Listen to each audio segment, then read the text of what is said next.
Shalom, salam sejahtera untuk kita semua. Assalamualaikum warahmatullahi wabarakatuh. Om Swastiastu, Namo Buddhaya, salam kebajikan. Perkenalkan, nama saya Lanemei Brigita Pandiirot, dosen tetap di Fakultas Ekonomi dan Bisnis Universitas Kelabat, Air Madidi, Sulawesi Utara. Saat ini saya akan memaparkan salah satu mata kuliah yang diampu, yaitu Cost Accounting atau akuntansi biaya, sebagai bentuk unjuk kerja Tridharma perguruan tinggi, khususnya dalam bidang pengajaran, dalam memenuhi salah satu syarat sertifikasi dosen tahun 2025. Deskripsi mata kuliah yang saya ampu yaitu Cost Accounting. Cost Accounting merupakan mata kuliah wajib dengan bobot 3 SKS dengan mata kuliah prasyarat yaitu Principles of Accounting 2.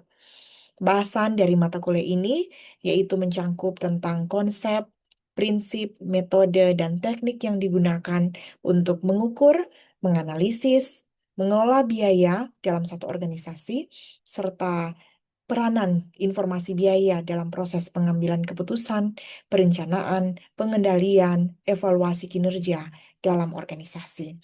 Mata kuliah ini terdapat praktikum pencatatan transaksi bisnis dan penyusunan laporan keuangan pada perusahaan manufaktur dengan menggunakan aplikasi akuntansi berbasis web atau internet atau Odoo software.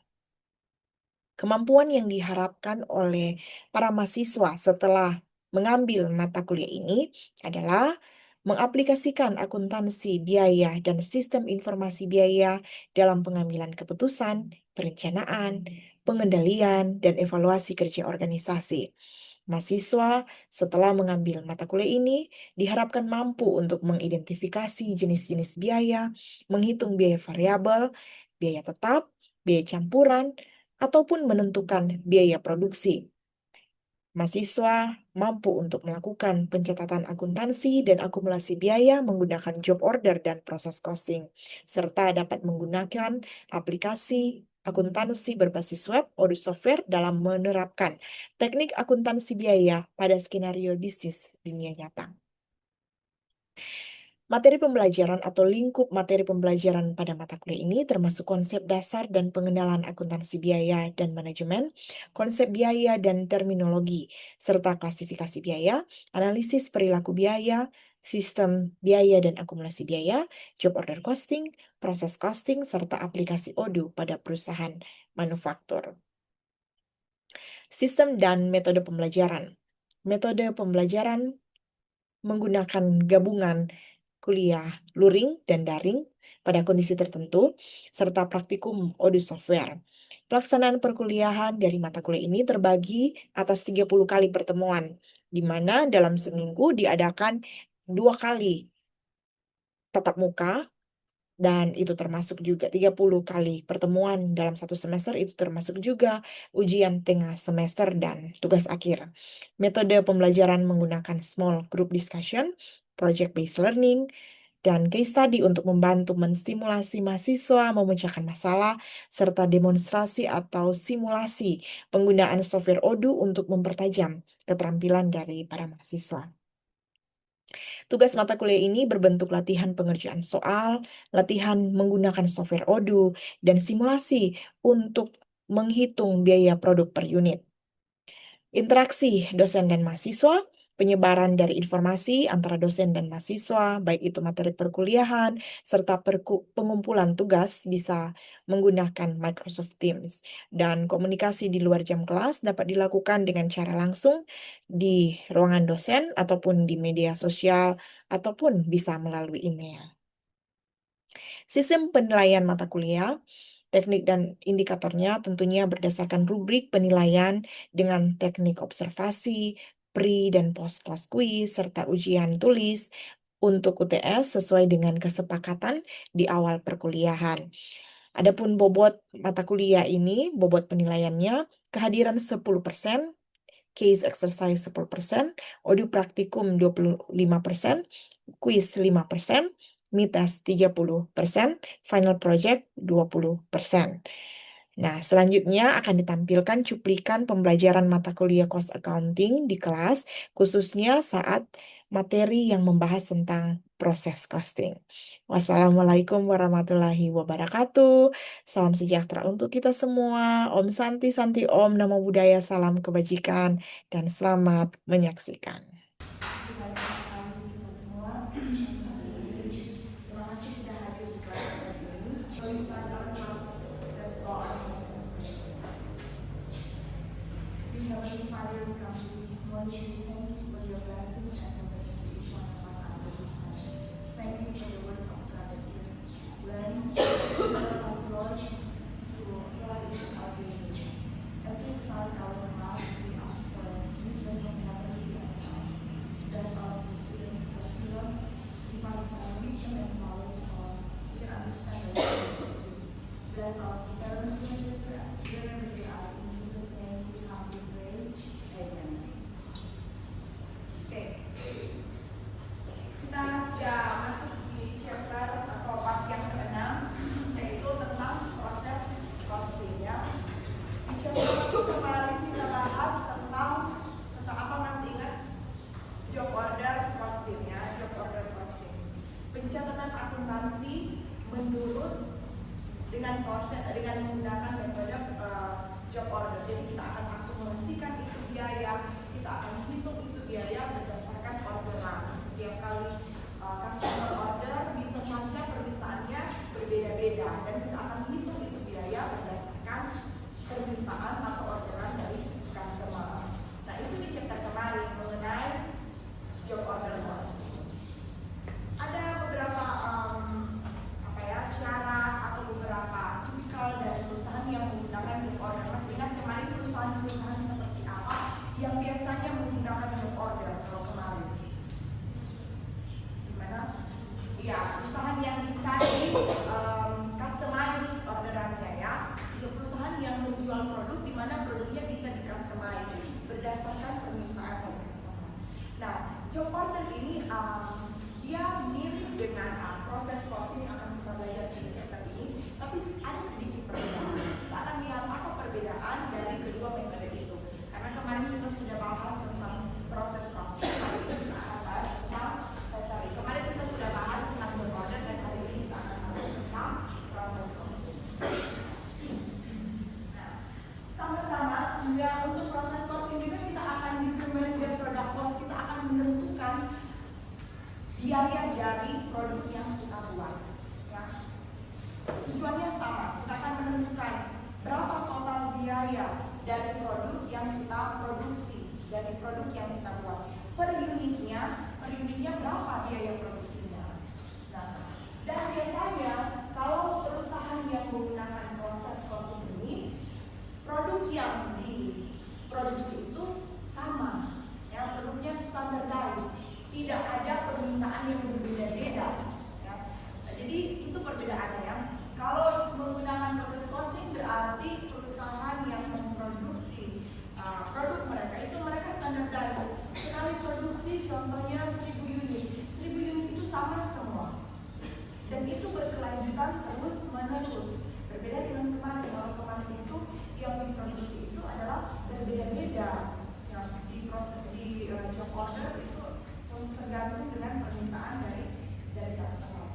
Oke, kita lihat kalau di job order costing ada beberapa job yang dikerjakan pada setiap periode dan perbedaannya setiap job itu memiliki keunikan masing-masing.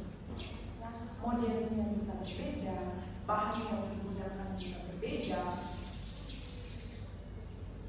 kuantiti yang diproduksi di satu orderan dengan orderan lain itu bisa berbeda. Sementara kalau proses costing dia hanya memiliki satu produk yang diproduksi terus menerus. Dia tidak bisa di customize ya. Produk yang ada di proses costing, perusahaan yang menggunakan proses costing biasanya mereka produksi satu produk yang standardized ya.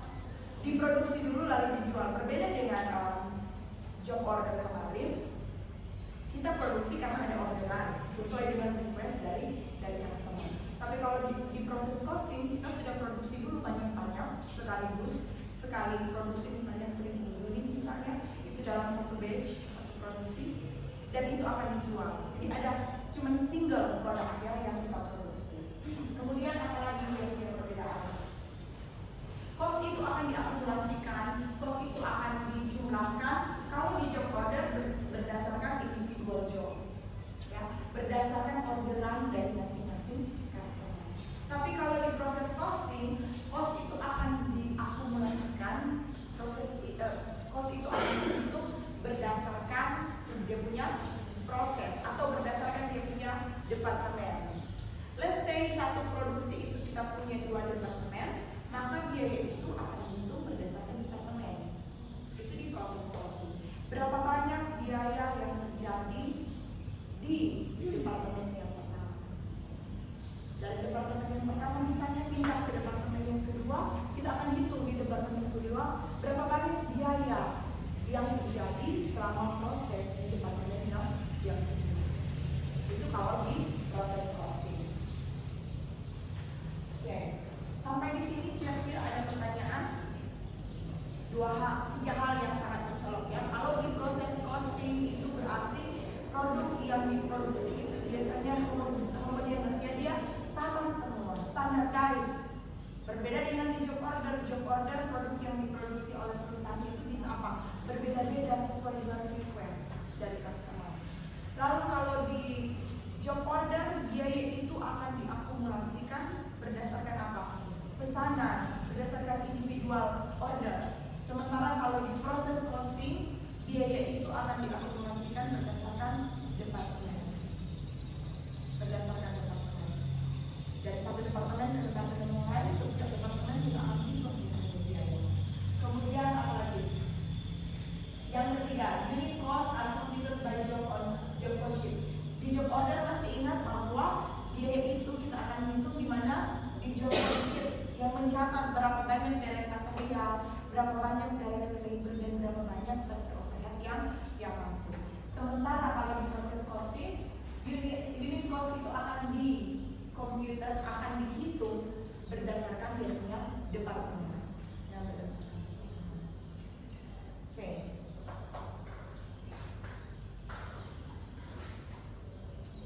Selanjutnya ya, ini adalah proses costing ya, proses costing flow dari proses costing.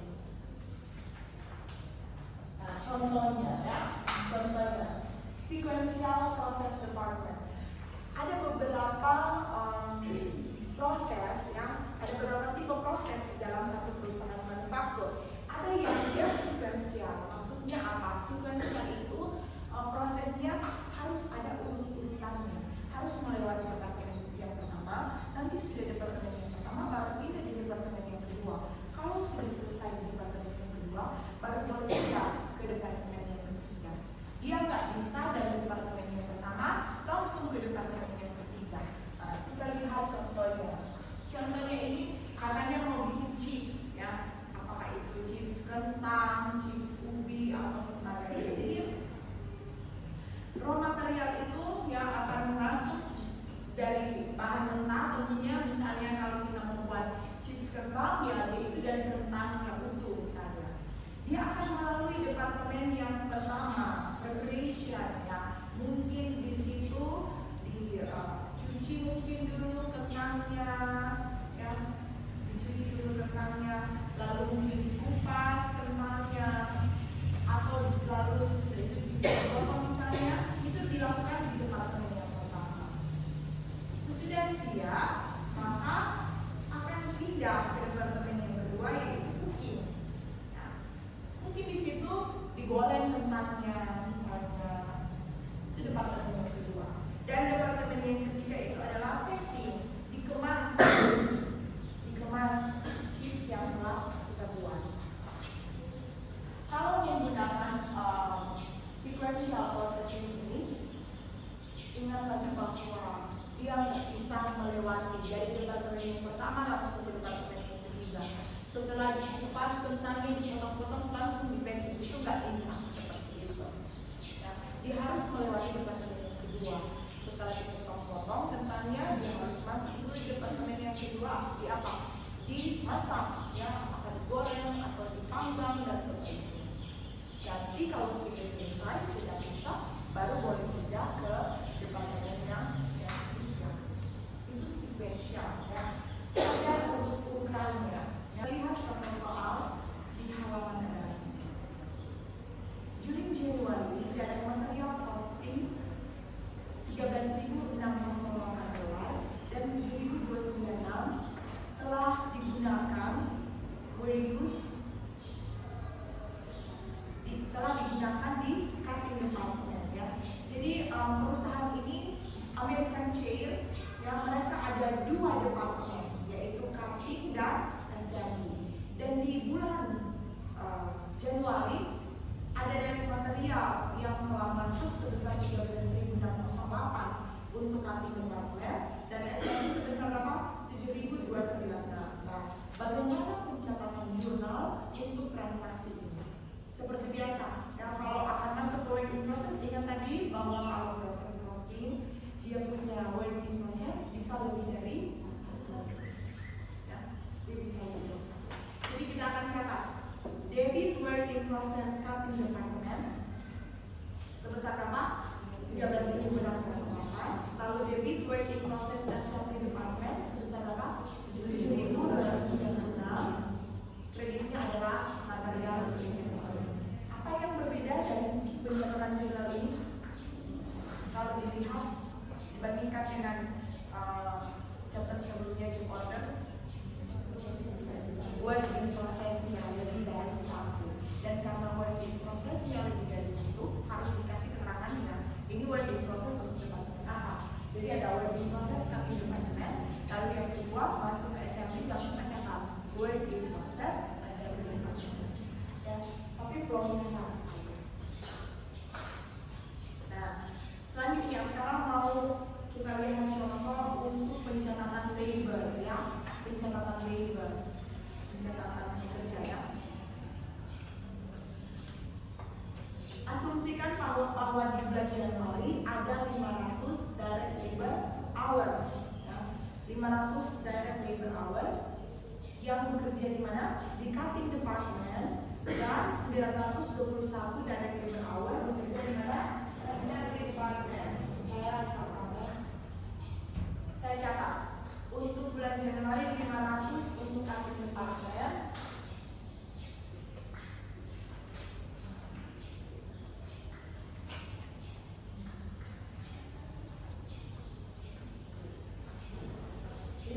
Nya itu untuk cutting department direct labor hour, kemudian 921 untuk assembly, 921 direct labor hour. Oke. Rate-nya kalau pekerja itu masuk kerja, maka kita akan bayar sebesar berapa? $10 ya. Rate-nya adalah $10 untuk di setiap departemen. Nah, diketahui di bulan Januari itu produksi untuk cutting assembly itu adalah sebesar berapa? 5.000. Jadi untuk cutting itu adalah 5.000. Untuk assembly itu ada berapa? 9.210. Rate-nya adalah $10.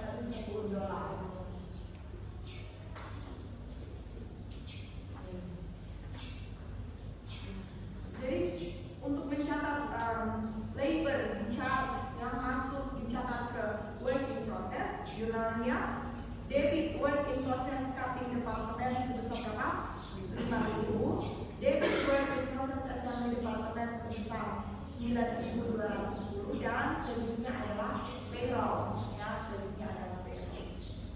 Seperti biasa penekanan tadi bahwa kalau kita di proses costing ini kita harus catat lengkap work in process departemen apa, work in process departemen apa, harus catat yaitu untuk departemen apa, masuk di work in process untuk departemen apa, karena ledger untuk work in process bisa lebih dari satu. Kita akan akumulasikan biayanya berdasarkan dia punya departemen. Nah, ini ada beberapa biaya overhead yang terjadi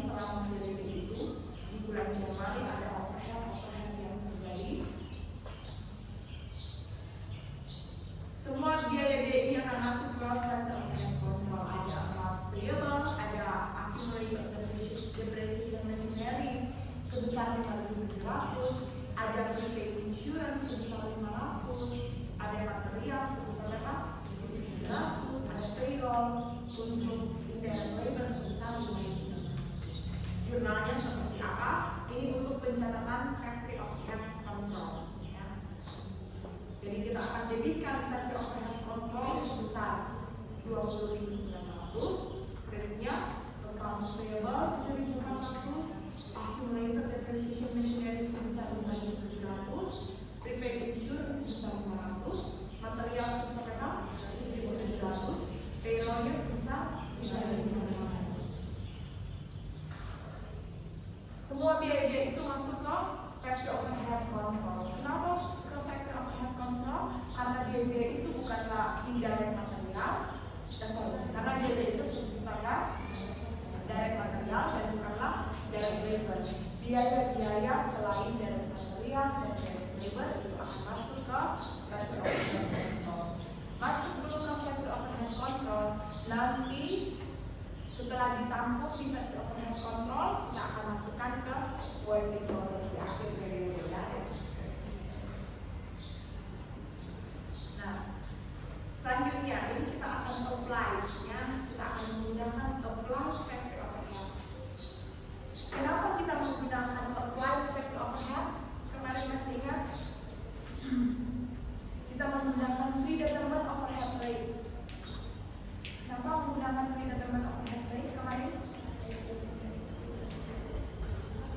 Karena ada biaya-biaya lain yang berfluktuasi misalnya ya, supaya semuanya itu kita average-kan, kita rata-ratakan, kita akan menggunakan predetermined overhead rate.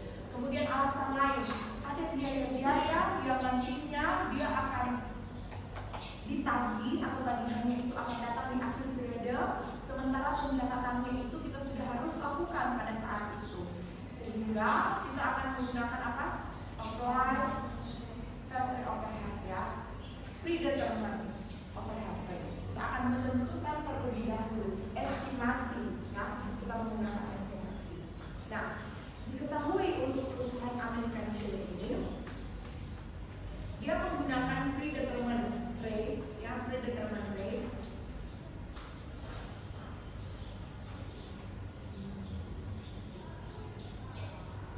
Predetermined rate-nya adalah berapa? 7,60 dolar per mesin hour. 7,60 dolar per mesin hour. Lalu untuk di assembly 12 dolar per direct labor hour.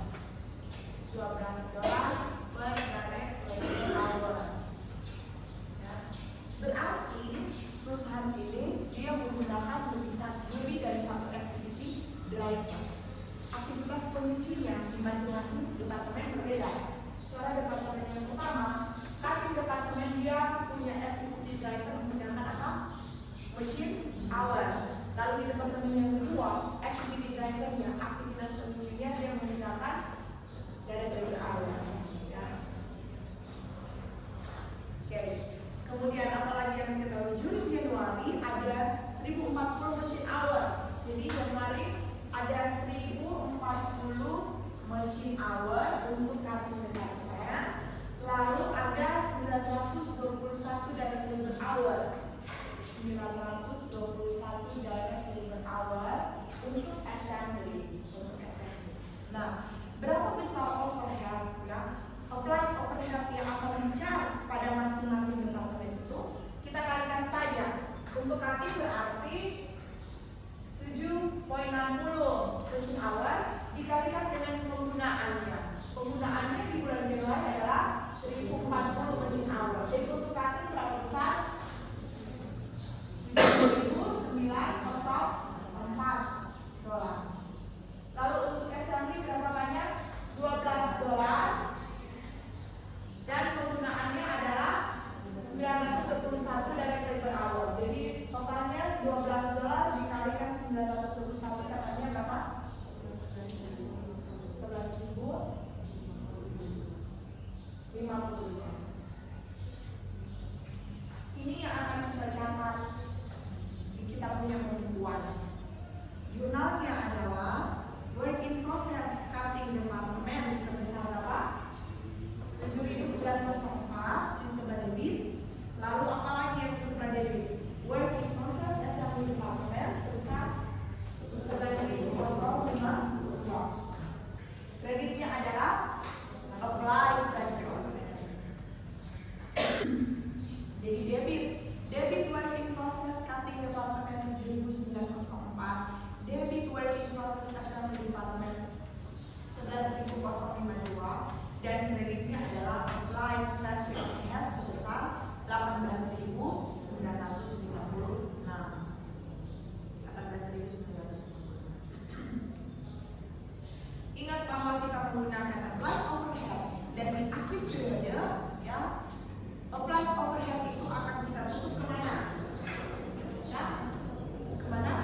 Di akhir periode applied overhead ini akan ditutup ke factory overhead of 0.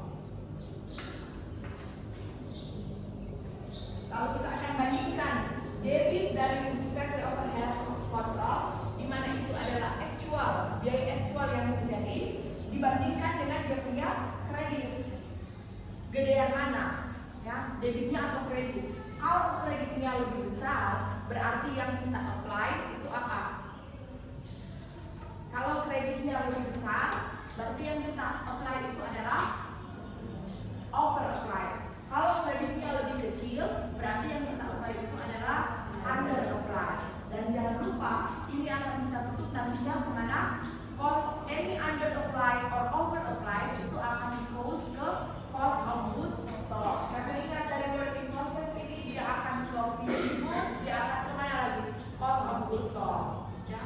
Supaya biaya yang kita catat itu mendekati atau sama dengan actual, maka di akhir periode ketika ada under apply atau over apply itu harus ditutup ke cost of goods sold. Ya.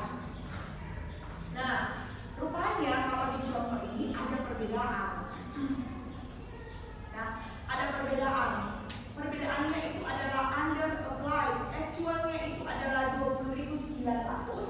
Jadi actual sini totalnya adalah 20.900. Lalu yang di apply itu adalah berapa? 18.956. 18.956. Artinya yang kita apply kekecilan atau kegedean? Kekecilan, under apply. Nanti yang akan muncul dari working process ini, dia ke finished goods, lalu nantinya dia ke cost of goods sold. Yang muncul di cost of goods sold ini kekecilan. Supaya sama, berarti selisihnya berapa tuh selisihnya? 1944, ya. 1944. Karena kekecilan,